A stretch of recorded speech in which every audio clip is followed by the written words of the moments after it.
we all get hit with knocks in life. Some people call it fate, but we expect to get married. We expect to go to college, have our lives change. We expect to find a job.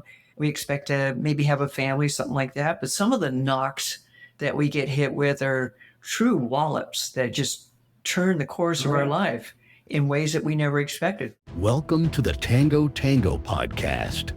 Real, raw, and unfiltered conversations with veterans and those who support them. Tune in, be inspired, and walk away stronger. Welcome to the Tango Tango podcast. I'm your host, Lloyd Knight, and big thanks to Supply Chain Now. And today we have a very special treat. We have my good friend and Vetlanta member and Army Public Affairs Hall of Famer, Gail McCabe. Welcome to the Tango Tango podcast, Gail. It's good to be here. We finally made it. Yay. We've been working on this for a while, and hey, thank you for wearing Air Force Blue today. I actually thought of you when I did that. I did. Awesome. So, Gail, where are you originally from? I was born in Minnesota, but I moved to Phoenix when I was about 6 months old and spent most of my life there until I was 24. And then I went to LA, got a little polish. Then I went to a trip to Germany, met the man who is now my husband of 40 years. And we stayed in Germany for 12 years, then came back to Atlanta in 1997. His father was one of the first soldiers I ever met. Christopher, my husband, is an Army brat, and he was a waiter in the Heidelberg Officers Club, and he served me coffee. And a couple days later, he took me out dancing, and we have been dancing ever since. You have, and Gail, I must admit, throws the best parties. So I've only been to one, but it was absolutely amazing, and there was a whole lot of dancing going on. Yeah, we just had one a couple weeks ago for the wine drinkers. Yeah, very cool. So you met in Heidelberg. How long after you met did you become a Department of Defense veteran? It's all based on the romantic story. When I went there, I was working in Hollywood. I was part of rock and roll, and I worked in one of the upper echelon recording studios and dealt with the rock and roll stars, the Van Halens, the George Harrisons, the Doobie Brothers, the Prince, and had to take a break. So my girlfriend and I took a break. We went to Heidelberg because her stepfather was in the Army, and that's where I met Christopher. And it was like the eyes met. It was love at first sight. And the girlfriend wanted to go to Greece. So I got on a plane and I went to Santorini, farthest island in Greece you could go to. And I missed him. So I called him. This is the days before internet, the days before cell phones. I had to dig out the coins and find the payphone. And he said, come back. So I did. And by the time my vacation ended, I knew that this was somebody that I had to follow through on. I mean, even though my relationships at that time didn't last more than 3 months, had to follow through on it. Went back to LA, quit. Before I left, I filled out a job application to be part of the USO liaison for the Army. Figured that would be a no-brainer. Okay. They turned me down. They said I wasn't qualified. Are you serious? I'm serious. So Christopher got a job working HR in Grafenwöhr, Germany. So we went there and I applied for and got a job doing marketing for the Grafenwöhr community. So I was working in the field house, handing out equipment. I was putting posters up. One time I went and hired a guy with a camel to come walk through the whole military village, letting people know that there was an arts and crafts fair that take advantage of. And while I was there, that's where I ran into the American Forces Network out of Nuremberg. And because I had audio in my background, I pitched the idea of let me go down there and take people with me, and we'll do interviews that will talk about Grafenwöhr and the 7th Army Training Command. And so they let me do it. And while I was there, I started doing radio interviews, loving it. I picked up a camera in Vilsec thanks to an NCO who noticed my curiosity and my hunger to do something. And I went back down to AFN and they taught me how to edit. and what to do and what not to do. And I've tried to stick to that for the most part. And that's how it all started with the DoD. It was interesting. And so what was your first job with the DoD? Well, the first one was with the Grafenberg community. Then 7th AT, 7th Army Training Command hired me to be their very first broadcast journalist. And so I would go out into the tank gunnery training fields and capture some of the different, like the Canadian Army trophy competitions. Have you ever heard about that? It was a tank competition. And so I'd catch some of that. And I went to Crete, where they were testing out a Patriot missile. Got to go witness that. And did a lot of community stories, a lot of family stories, and stayed with 7th ATC for a couple of years. And then I had a chance to get a job in Stuttgart with 7th Corps, and that was covering sports. The guy who hired me was a known former football guy. I went downstairs into a building in Stuttgart, Germany, which is right behind the Mercedes-Benz headquarters. And you walk down this basement and there's mold just kind of hanging, strings of it. That's where they had put the sports people. And this gentleman was sitting in his office and he looked at me, and I'm wearing a skirt and a blouse. I'm very professionally dressed. And he says, "You're a girl." And I said, "Yeah." And then he pointed to the camera and he says, "You know what that is?" And I said, "Yes, sir." "Can you turn it on?" "Yes, sir." "Okay, you got the job. When can you start?" And I started covering sports all over 7th Corps, which was the southern part of Germany. Wow. And I learned by listening to the audience. What were the words to use? What to look for? What was exciting? What made it work? And got some really, really good coverage on boxing competitions, track and field. In fact, my first boxing competition that I covered, I didn't know any better, had this big old camera on my shoulder. And I said, I got to get a close shot. I got to get up there. So I got up onto the corner of the boxing ring, the ropes right there. They're going at it. First thing I know, there's this fist coming at me. And fortunately, my husband was behind me and he pulled me off right before I got knocked into the face. But that was good. But football, baseball, volleyball, track and field, and that was the time when we had close to 500,000 Americans living in Germany, those that were in the military, active duty, and then their families, and the contractors, DOD, all of that. And more than one Olympic champion came out of that training venue. It was very, very exciting. And it was very cool. Late 80s, early 90s? That was, yes, late 80s, early 90s. Yeah. And I realized that sports wasn't enough. I wanted to do more. So the colonel that was in charge of the G1, he said, "What can you do?" And I said, "Well, I can cover all your community events that you have coming up, and the family, and the school events that are going on, conferences that the officers are having, the different training elements that you're doing." So they let me try, and I did pretty good. And then just bam, like that, Desert Storm happened. And General Fred Franks was the commander of 7th Corps, and he gave them the permission, or he said, "Bring Gail with us when we go over to Saudi Arabia." And so I was there with them up until the time that they went into the desert. Then he sent me back to Germany because I was a girl. And a couple months later, he comes up and he says, "Did you get my tanks in action across the desert?" And I said, "No, sir, you sent me home." But then they brought me back, and I did a lot of coverage in Safwan when they were helping the people recover from the damage that had been done by the Iraq-Kuwait war. That was the start. That's where I started getting into, if there's a crisis, if it's a humanitarian need, if it's a combat, I want to be there. Hey, here's something you probably didn't know about me, Gail. When I decided to join active duty, so I went into the to the recruiter's office and told them to give me a list of 5 jobs, and if they weren't good jobs, I was going to leave. Number 1 was loadmaster, which I ended up doing, and loving, and did it from my entire 20-year career. Number two was Armed Forces Network television reporter. Wow. And I didn't do it because this is crazy.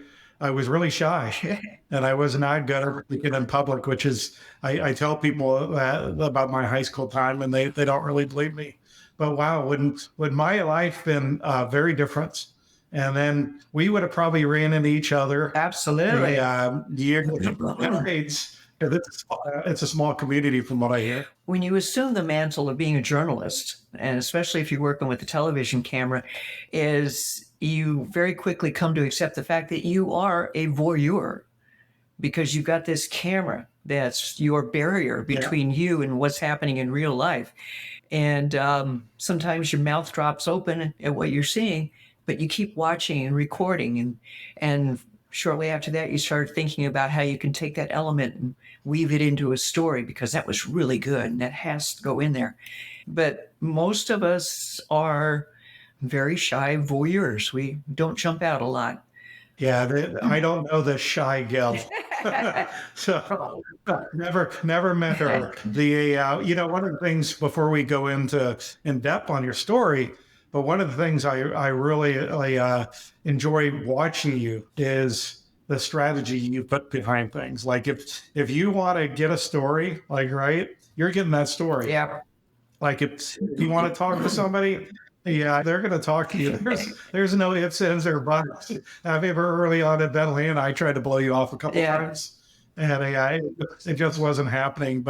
And then another thing is you're very great on the conversation. Well, thanks. So you're able to put people at ease and let them forget, about the light and that there's a camera there. And it's something I've tried to copy, make people feel at home and make it seem like a conversation and not an interview. And I think you're very good. That is probably one of the nicest, greatest compliments that somebody who works with a camera can get, because you want to make it seamless. You want to make people just step away and forget.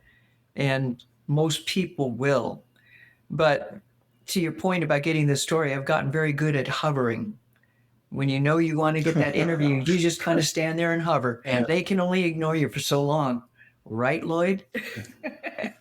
Who's been the top three favorite people you've interviewed? I'd have to say General Petraeus is at the top. He's up there. He's always been very gracious, very open, and more than willing to work with me. And he's, such a pro. There was a woman that I met in Baghdad. She was a nurse, and she saw that things were changing in Iraq. And so she stepped forward and made herself a military officer so that she could be head of the nurse corps and take care of all the injured Iraqis, whether they were civilian or military. And she stands out. She was a good one. And if I had to pick a third one, I like Tom Capel. If you ever knew Sergeant Major Tom Capel, and come to think of it, Joe Anderson, Lieutenant General Joe Anderson, he was also very good. They were both out of Fort Bragg with the Airborne, really good leaders, really cared for their soldiers, cared for the mission, and were not afraid to think out of the box in order to get the mission accomplished. They were admirable people, very much. What about a story that you're most proud of? In 2000, I had the opportunity to go to Vietnam to work with the search and rescue team with the MIA POW, the Joint Task Full Accounting. And they took me with them out to the rice paddies. We were outside of Hanoi in northern Vietnam, and they were literally searching for any bit that could be determined to be a human bone or a piece of metal from equipment or from a button. And most of the people that were there, if they were not Vietnamese, they were Vietnam vets who had gone out of their way to get educated, to be forensic experts, to come back in and search for their buddies. Every day you came back exhausted, but with tears in your eyes, because it was so moving. It was an incredible mission. I believe some form of it is still going on. Absolutely. I on my other podcast, The Landing Zone, I interviewed the commander of the POWMIA agency, and it was so powerful. And no other country puts in the commitment like we do to bring our fallen back, and it never ends. Yeah. And I think that's so admirable. But I would love to see that story. If you have a link to it, we can include it on the social media for this episode. Sure. I mean, it's a half-hour show, but yeah, I can do that. Yeah. In fact, while I was still living in Germany, one of the stories I had when I was working with the 21st TACOM, which is a Theater Army Area Command, they did the logistics for all of U.S. Army Europe, was in Belgium, where a farmer was plowing his field and he came across a skeleton and called in the experts who called in the U.S. Army. Come to find out, it was a Air Force pilot from World War II that his plane had come down, and here he was, 50 some years later. And they were just discovering him in the fields. And they had reached back and brought his brother over.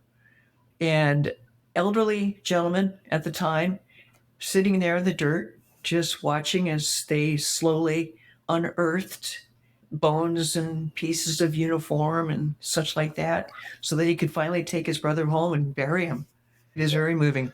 So we have a common friend, Command Sergeant Major Roger Rowley. Yeah. I always tease Roger because he got 2 Purple Hearts. And I tell him, hey, you didn't get anything extra for that second Purple Heart. So that was good bad luck. So you've got the unique case. So many people don't know there's a civilian version of the Purple Heart. And you have the, I'm not going to say honor, but it is an honor because you got 2 of them. Can you walk us through the first? Let's walk through the first one. So where were you at and what are the circumstances? Well, it's called the Defensive Freedom Medal, and it came about post 9/11 when there were so many civilians who had been killed, and then there were contractors who were being killed overseas, that because they were not in uniform, did not merit the Purple Heart. So the Defense of Freedom was created. And my first one was January 4th, 2004. I was in Mosul, Iraq. I had just the day before come off the what you would call the dangerous mission, and it was a cordon and search. Are you familiar with that? I am, but our audience might be. So it's a foot patrol. Yeah. They stake out a certain area and they search to find out if there are any weapons, insurgents, bad guys. Along the way, they're going to pick up on any local problems that should be reported up the chain. And I was out there with soldiers of the 101st Airborne. And we were walking around constantly. I mean, if you're in Iraq, your head was on the swivel all the time because you never know who's up on top of those roofs and who's going to shoot, who isn't going to shoot. The only danger we ran into that day were the little kids who, when we didn't have candy, threw rocks at us. But that lasted for about 4 or 5 hours, and everybody was very glad to get back from that. So the next day I had what in my mind was going to be the easy job. It was the Army Corps of Engineers, and they were going to show me some of the buildings that they were rebuilding for the local government to use. We got into our un-up-armored Ford Suburban and took off down the street and fell into what appeared to be, well, I remember all of us in the car going, wow, look at that. They got detours. They're fixing the road. Who would have thought in Iraq? And so we kind of fell right into it. Next thing you know, we're stuck. No traffic's moving. And bam, bam, bam, bam. The sniper fire starts coming all over the place. The major who was in front turns around and says, get down, get down. I bent over to protect my camera. If I don't have a camera, I can't work. And he reached back and he said, we started moving. And he said, everybody okay? It took about 5 minutes for all the shooting and screaming, all that to stop. And he reached behind me, came up with blood on his hand. And he says, you've been shot in the back. So we finally got out of there. The driver, poor guy, he got his earlobe shot off. That was kind of a bloody mess. And we got back to the clinic, and fortunately on that trip, before I had left, that was a time when there wasn't enough armor to go around for all the troops that we were sending into Iraq. And so my boss had authorized me $500, go find yourself a vest of some sort. So I found a law enforcement vest from a company down in Texas, and I was wearing that, and it was Kevlar. And that Kevlar had kept the bullet from puncturing deeper than a couple of inches. I was very, very lucky. And then when the medic took my jacket off, because it was January, it was a little bit cold, he says, wait a minute, come here, bend over. So I bent over and he ran his hand through my hair, and he came back and he says, you have shrapnel burn on the top of your head. And I was like, Wow. What? And he says, look at your jacket. And there is a bullet hole right through the collar, right through the middle of my jacket. So bending over to take my camera saved my life. Angels were with me. Holy cow. I got to ask, did it hurt? Yeah. I mean, I got pictures up on the wall of my back. It's a big old bruise, nice hole. I was very stiff for about a week. My head didn't hurt at all. You know, the hair was a little bristly from being burned, but I think my psyche hurt more than anything. It was. I bet. And what was so strange is I went back to the headquarters, division headquarters up there in Mosul, and General Ham had just taken over from General Petraeus, and we were sitting there eating dinner, and this couple of soldiers came over and he said, excuse us, are you the journalist that got shot? And I said, yeah. And he says, and you're still alive. Our armor really is good. I didn't want to tell him that it wasn't theirs. Theirs was so much better than what I had. But yeah, that was something. So let me ask you this. How did you break that news to your husband that you had been shot? Here's a story. Okay, so 2004, there's no cell phones. There's no landlines. Whatever internet you have is very, very thin. It was literally dial-up. When they flew me from the clinic to the evac hospital. That was probably the scariest part because the pilot did map of the earth flying, and I thought I was going to lose my cookies on that flight. I really did. But they got me in, they did x-rays, everything was fine. Next thing I know, somebody comes in with a satellite phone, and they said, somebody wants to talk to you. And I said, me? Okay. Pick up the phone, and it was the Brigadier General who was in charge of Army Public Affairs back in D.C. He said, I'm so glad to hear you're okay. And I said, how did you hear about this? And he says, I'm tied in. I know what my assets are doing. And so that was pretty nice. That went well. So I borrowed the sat phone and I called my husband.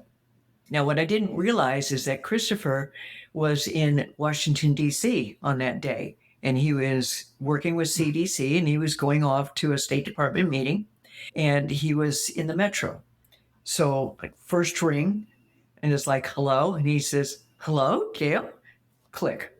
We lost the signal. I tried again. He says, hello, Gail. And I said, Christopher, I'm okay. Click. It took 4 tries. On the 4th try, he says, I got off. I'm up. I'm outside. What do you mean you're okay? And I said, well, I got caught in a, bit of a shooting incident, and, I'm okay. I've got Band-Aids on my back, but I'm okay. And, he was very cool. He's always been very, very supportive, but we were both shook up. Did you go home? I did. I was supposed to stay another week. I ended up going back into Baghdad and heading home.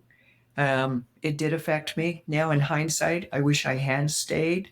There were soldiers who got hurt a whole lot worse than I did, and they didn't get to go home. So there's a part of me that wants to stay, and then there's a part of me that gets rational and says, okay, enough already. And what was the reunion like with your husband? I've had a lot of reunions with my late wife, from normal deployments. Mm-hmm. I can imagine from being from a combat deployment where he had actually been shot. That puts things into perspective. Can you walk us through that? Well, when I came home, it was coming through the airport, and we both had tears in our eyes and big long hugs. And I am very thankful to this day that he did not say, I don't want you going back. He recognized that this is my passion. This is what I do. He did get a little bit more frequent with, be careful. Let me know what you're doing. Yep. Call me. There was more of that, and we learned to appreciate each other and life a whole lot more. That's for sure. The Defense of Freedom Medal came around because the colonel that I worked for at that time had put in the paperwork for it. And after some back and forth that was not pleasant, they finally decided to move forward on it. And I was down at Fort Lauderdale when they had the Southern AUSA show, and Les Brownlee was the acting Secretary of the Army. And I had to go get him to bring him down to my make-believe studio to do an interview with him.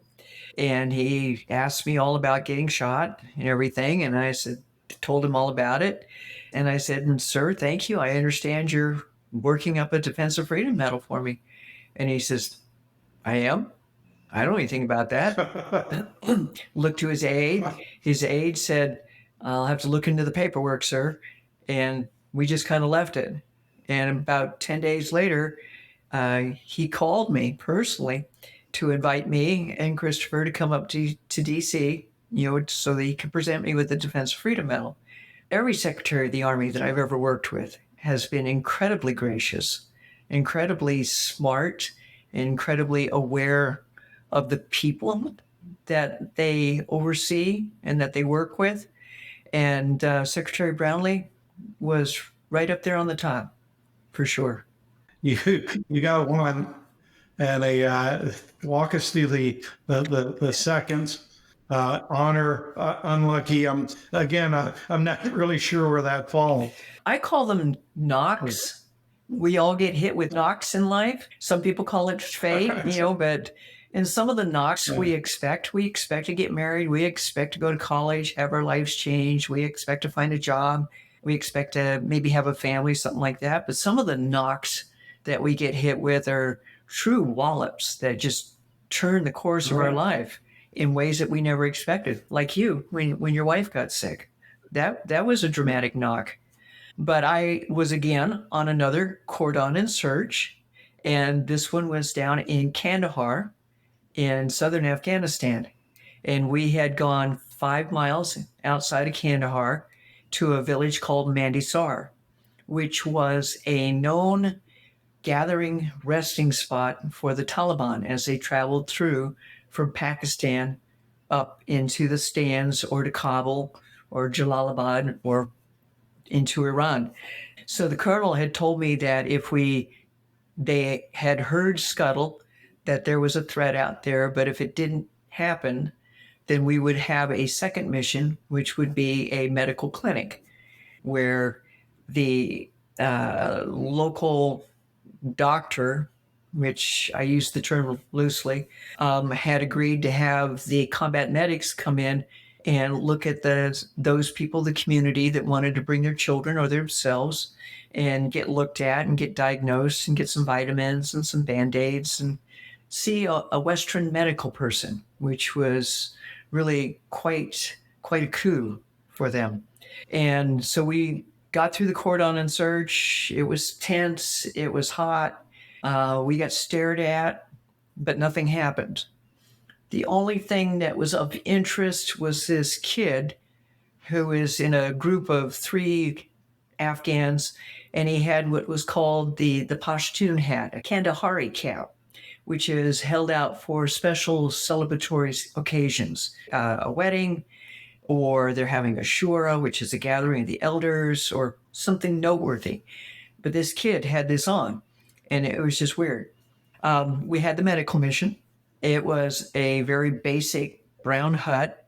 The only thing that made it different is it had a glass window, which in southern Afghanistan, which was pretty unusual outside of the city because it's a volatile place and glass didn't last long. And the women were on one side with the glass, and the men were in the other room back behind them. I stayed with the women, and I was getting my pictures of all the mothers. It must have been about a dozen sitting on this bench with their children in their lap, all dressed in burqas. Some had their faces covered, some didn't. And I had just gotten this really great face shot close up of this little baby. And as I was pulling away, the mother, her eyes went just like super wide, and boom, the whole window wall came rushing in, and we had been caught in a vehicle-borne IED. Somebody had driven a truck into where the clinic was. Fortunately for us, unfortunately for him, the bomb was in the bed of the truck and he had driven straight in.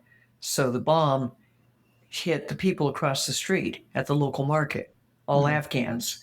And we got the other brunt of it, which shattered the part of the building, definitely shattered the window. A lot of us got cut with glass. I know I did. And that was one of those knocks, Lloyd, where I had to figure out what I was going to do. Was I going to stand up? Was I going to run? Was I going to be quiet? My camera had been broken into multiple parts. Wow. And I started pulling the parts together and realized they were still connected with cable. And I pulled the viewfinder up, and I'll be damned, I could see something. And so I pulled the parts together, and I kind of tucked them under my arms and made myself into a tripod, held them all together, and I could see. And so I pushed the button, and the red button started blinking, which says I was recording. Don't know if I was or not, but it's like, okay, I have to make a choice. What am I going to do? And that's a line that a lot of journalists have to face, especially when they get into dicey situations, whether it's a riot, whether it's a car wreck, you name it. At what point do you go forward, or at what point do you stop and quit? And I chose to go forward because I had not done that in Baghdad, and it was a regret that I had. And so not knowing if the recording was working or not, I kept recording. I got the camera to focus as best as I could. I kind of turned around, got a little of this and got a little of that. What I saw were the combat medics jumping in and taking care of the injured local villagers, mostly men, some women. I saw a woman through the viewfinder that a Army female combat medic was handing her back her baby, and it was pretty obvious that the baby had died. And the woman just broke down. That tore my heart apart to see that. Yeah. And then right behind me, this other combat medic comes rushing in with this little girl who had a piece of glass, I swear it was like this big, sticking out of her thigh. And her eyes were open, but there was nothing. It was like looking into a vacuum. And two of them tried to revive her, to bring her around. They pulled the glass out, wrapped it with gauze. And then we got the call to get out. We had to move, and we had to leave her behind. Long story short, we found out that because of where the bomb was placed, 45 Afghans had been injured. Out of that 45, 12 have been killed. Out of that 12, 5 were children, including the baby and that little girl. The driver was that young Afghan male wearing the Pashtun cap. Yeah. And evidently, the Taliban had told him that we will pay you to do this and we will give you the money for your dowry so you can get married. That's why he was wearing the hat. My boss put in the paperwork, and that led to the second one. Hearing the story, I'm just moved. I'm touched. What has come to me is flee or fight. And you're a journalist. You fight with your camera. So that kicked in, and very admirable. Was it taping? I got back that night after we all had to go to the hospital, get checked out for TBI, get our wounds patched up. They pulled glass out of they said I was lucky. Once again, it missed my tendon. And so they were able to pull it out and give me a stitch, and that was good. And when I got back to my hooch, I dusted off the camera. I pulled the cards out. I said a prayer, crossed my fingers. I put them into the card reader, and they read. I plugged it into the monitor, and it worked. Everything that I thought I had captured. It was amazing. So it took a day or two to get it cleaned up and edited, but I sent it forward, and it aired finally. And that one sticks with me. I ran into one of the combat medics about 3 years after that when I went to Fort Carson. And she was working with the women's Olympic boxing team that was training. And she pulled me aside and she says, "Do you remember me?" And at the time I was like, "Your face is familiar?" She says, "We were in Mandy Sar." And I said, "Oh my God." And she says, "Do you get nightmares?" And yeah, I said, "I get dreams every now and then." PTSD is something that you run into a lot when you're over in those theaters. People don't want to talk about it, but it's there.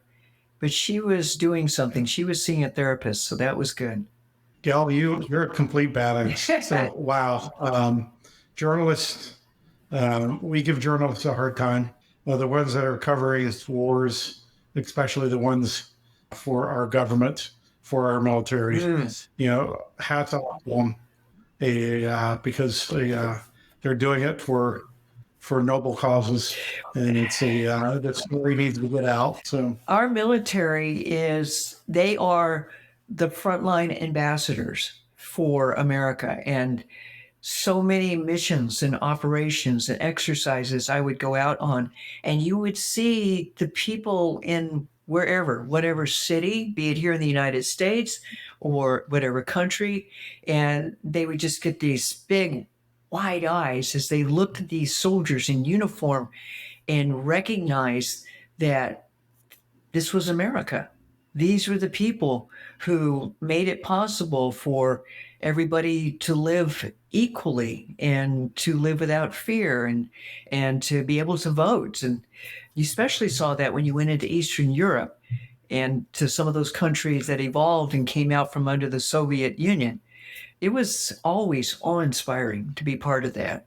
One of my fondest memories, it was on a humanitarian mission that we did to South Africa when I was stationed at Ramstein. We went to South Africa for a month to support the Mozambique flood relief. Oh, gosh. And we landed in this little community as a South African Air Force base in the middle of the outback called Hoedspruit. And we hit the ground, 100 Americans, and then we were distributed to little bed and breakfast all over the valley. And I ended up staying at the bed and breakfast that the local schoolmaster ran. And they were very nervous when they heard 100 Americans were coming. Oh, gosh. Because the only thing they knew about Americans were Arnold Schwarzenegger movies and unfortunately the Jersey Shore. And I tell you, we changed hearts and minds very quickly. Yeah. Yeah, they completely fell in love with us. I got invited to go give a speech in front of the local school. That school is actually not segregated, which was very special because there was a lot of segregation there at the time. And I spoke to about 200 kids. Phenomenal. They asked the silliest questions in the world. Yeah.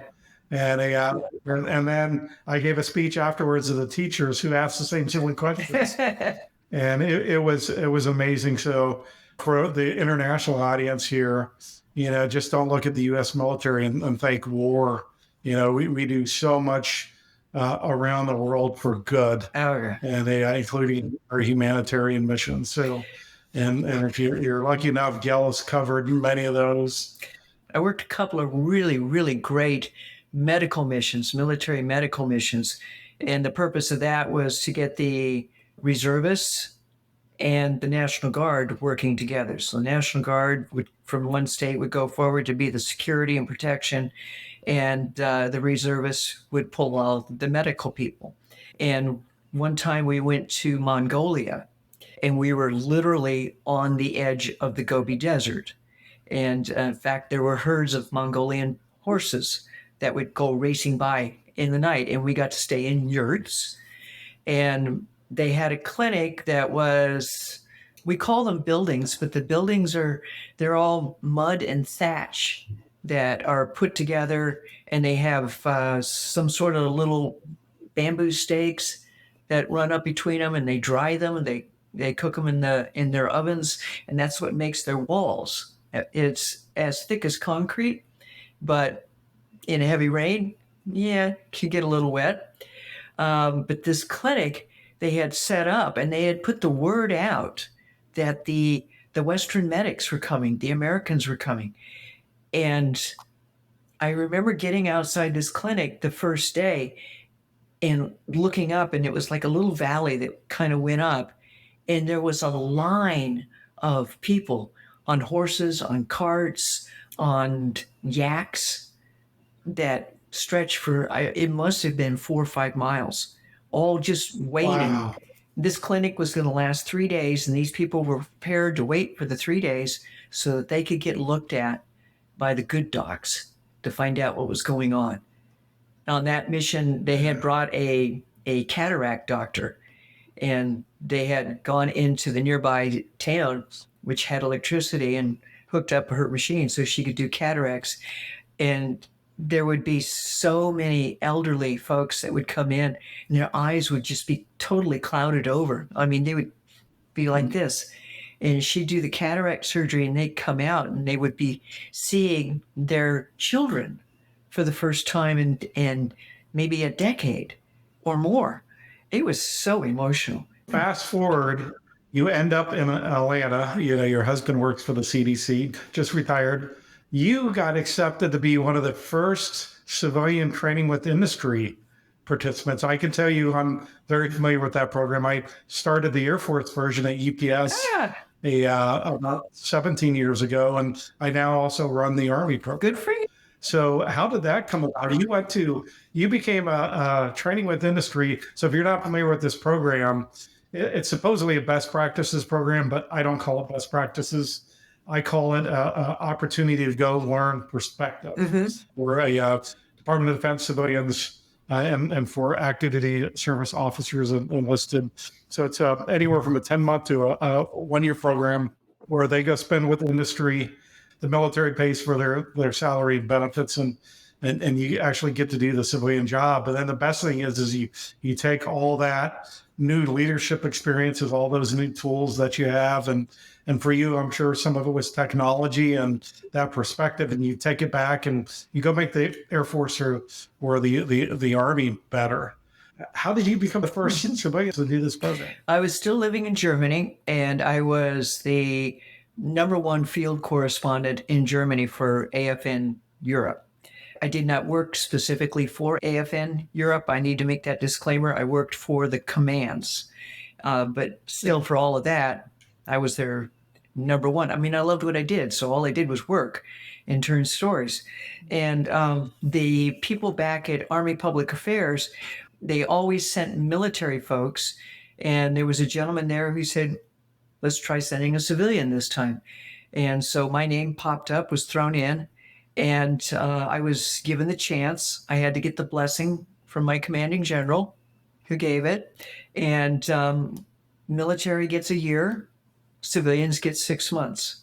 And so I landed in Atlanta, and I was like, I'm a one-man band. I know how to do it all. I've been doing it all. Let me go to work for you, CNN. And I landed and came into CNN, and they had me answering Ted Turner's mail and sending back letters to people saying, thank you very much for your inquiry. And yes, we will look into this, that kind of deal. So I got very bored. And and so I went looking around and started talking to people. And I said, okay, I can work. Make me free labor. Let me work for you. And so I finally got a chance to do some work on the features division. And this was back when CNN was still in its pure state before it had merged with AOL Time Warner. And Ted Turner was still walking up and down the escalators. And there was a gentleman named Bob Fanad who was in charge of the newsroom, in charge of it all, actually. And he let me go out and do stories and get on air. And I loved it, absolutely loved it. I mean, it was just, you could eat, breathe, live, work the news. It was great. So I called Christopher and I said, I love this. I want to do this. You have to find a job in the federal government back in the States because CNN does not pay. And, you know, I want to come back here and live in Atlanta. And so it took him 3 years to get his job transferred from Department of Army to CDC. And in that time, they'd merged with AOL Time Warner. And I went to the guy who had told me, come look me up. And I looked him up and I said, I'm back. Still got that job. And he says, well, we're a different animal now, and you're just not young and perky enough. And so and I was like heartbroken. I was crushed. It was another one of those knocks. So I went back to Atlanta, or went back home, and I said, I don't know what to do. I've left my job in Germany. You have a job, but I don't have a job, so I'm going to have to find a job. And just about then, one of my bosses, best favorite person in the world, a guy named Clark Taylor, called me from Soldiers Radio and Television.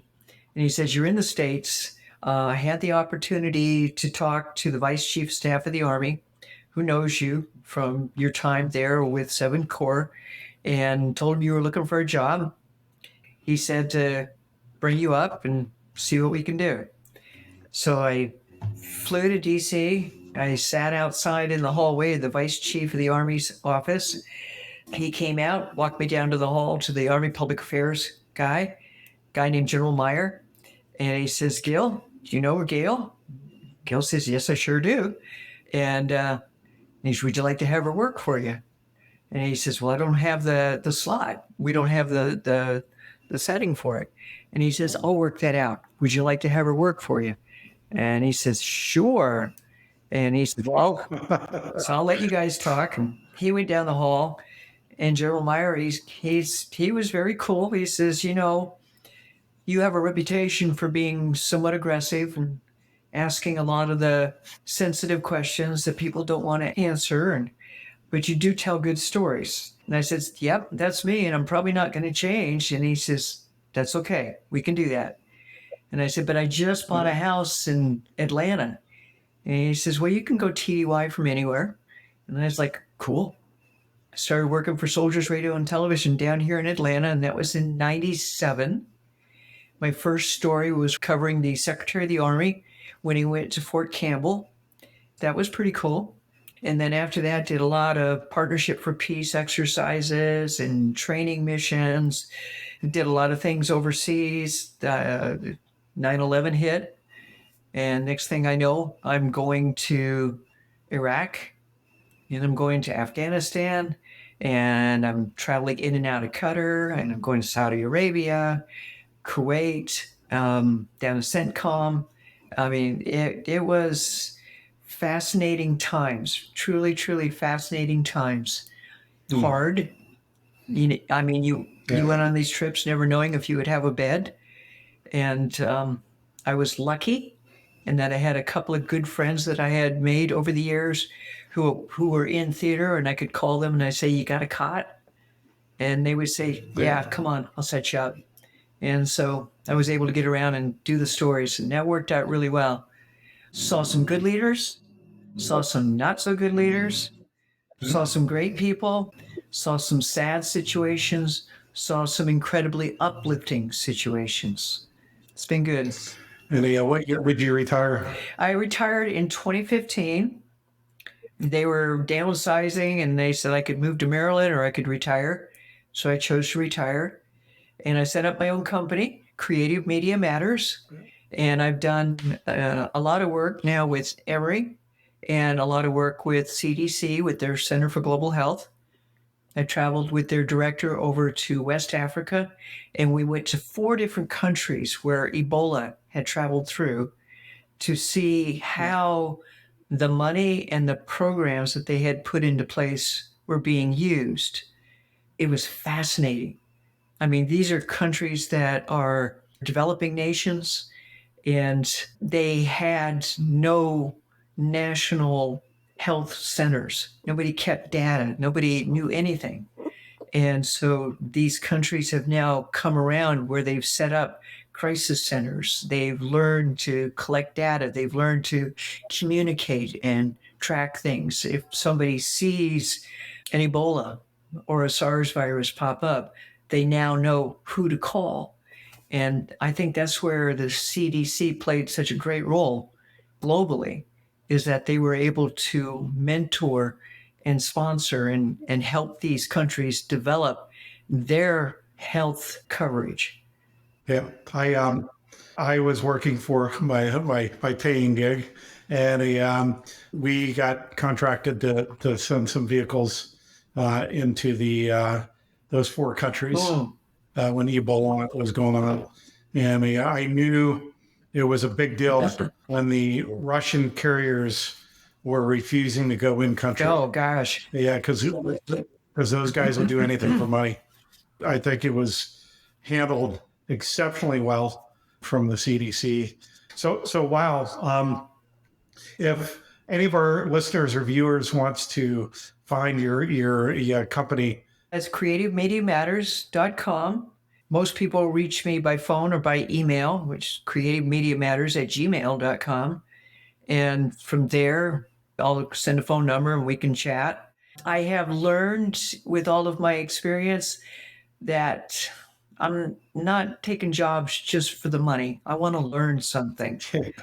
Like the projects that I've done with y'all there at Emory at the School of Business. I'm learning something. And those are the fascinating jobs that I want to do now. I want to come away learning something. I'll give you a great product. And it's very neat. So before we close it out with a couple of questions, Army Public Affairs Hall of Fame. How did that come about? It was a total surprise. And it was that same great boss, Clark Taylor, because they were just creating the Hall of Fame. I think they had maybe 2 years in. And he had put my name forward. And he called me and he says, well, guess what? They love you in D.C. And I said, really? What did I do now? And he says, nothing. He says, but you got to come up here and you got to be here on this particular day. It's a Friday evening. And I said, what are you doing and what have you done and what's going on? And he says, you're being inducted into the Army Public Affairs Hall of Fame.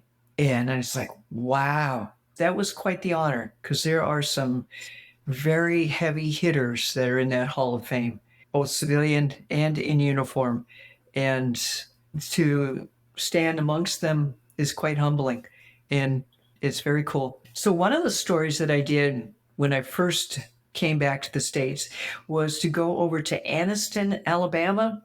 Right. And that was also the home of the Women's Army War Museum. And I met women who had served World War II in logistics, in the medical field as nurses, and they had pulled together all their photographs. Some of them still had their gear. Some of them told their stories. That was incredible. And I believe they have moved most of this now up into the DC area, where they have set up the Women's War Museum. If you haven't seen it, go check it out. It's very inspiring and very humbling. Stories you never hear about. Beside throwing these epic parties in your garden, what do you and your husband like to do for fun? Well, we have 2 dogs, and so we're dog people, so we take them out hikes all the time. I like to garden. I like to go out and find stories that I like to tell. I get socially active, get my nose into some of the political things that are going on around here. There's a lot of Americans who have never gone outside of our borders. And so sometimes I think their vision is a bit limited or could be expanded if they were willing to step outside. Sometimes I'll send them videos or I'll talk, and I do speeches for the Rotary and stuff like that. And trying to keep myself gainfully employed. And one of the amazing things you do is you do these amazing videos for Vetlanta, which is the Veterans Club that I run. I got to tell you, Vetlanta is an amazing organization. When you think about all the different veteran resources that are out there, and it's mind-boggling. It's enough to make you throw up your hands and say, never mind. And Vetlanta brings together not only the people, the faces, the voices, but the resources and the help. And what you have accomplished with Vetlanta, I mean, hats off to you. It is marvelous. I spoke to a lady who works with the Veterans Benefits Administration, and I was telling her about the Vetlanta, and she said, "Oh yeah, we've heard about them. We're trying to get something like that set up over here in my state." She lives up in the Indianapolis area, and she wants to get something set up. Like she says, what they're doing is what we need to have done across the country, and I agree. Thank you so much. So yeah, it's been a lot of work over the last 11 and a half years. But a lot of fun as well. And thank you so much, Gail, for supporting it. Thank you for being the badass that you are. You've had an amazing career. The U.S. Army and the U.S. military is better because of your wonderful career. And I'm actually trying to write about it. I forgot to tell you. Yeah. The other thing I'm doing with my post-retirement time is I'm trying to write a little bit, and switching to print writing versus TV writing is a huge hurdle, but I'm enjoying the challenge. I wrote a book. If I can write a book, anybody can write a book. So awesome. You have any closing words of wisdom? Oh gosh, be proud of your country, America. What we have and what we have accomplished and what we have done is next to none, and nobody else has come close. And let's hang on to it, and let's hang on to each other. Recognize that we are greater together than we are apart. And I'm going to end it with the words of advice and wisdom I always give. Thank you, everyone, for listening and watching. Please continue to help us get the word out on this. And in the meantime, be kind and be remarkable. The Tango Tango podcast is proudly sponsored by Supply Chain Now. Join the Tango Tango community for more inspiring stories. Follow us on Facebook, X, and LinkedIn. Subscribe to the Tango Tango YouTube channel, and follow and listen to Tango Tango wherever you get your podcasts.